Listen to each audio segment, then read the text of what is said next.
The quays of the Port of Montreal were built, rebuilt, and improved upon over a 200-year period. The wooden quays of old were often destroyed, or at the very least, heavily damaged by Mother Nature.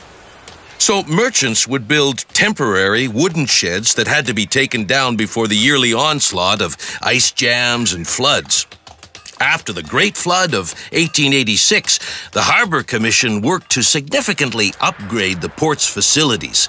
They built the landfill jetty, which in turn made it possible to build elevated piers and permanent steel storage sheds.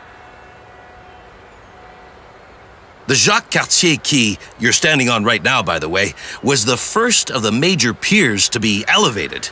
And over yonder, you can still see the steel structure of a permanent shed on King Edward Quay.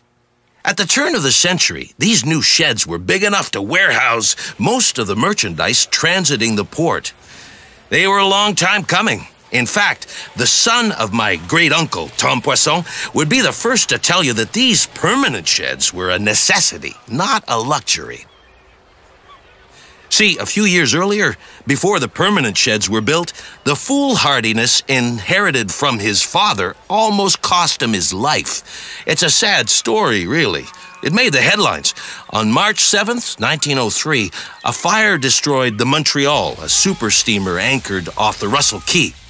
Attracted to fire like bees to honey, hundreds of curious bystanders flocked to the port. Vying for a better view, many of them climbed on the roof of a half-completed wooden shed.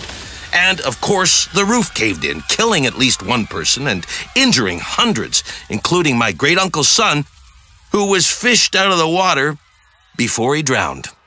And that's why they built the new permanent sheds with materials that were leading edge for the time. Okay, next stop, the Promenade and the King Edward Quay.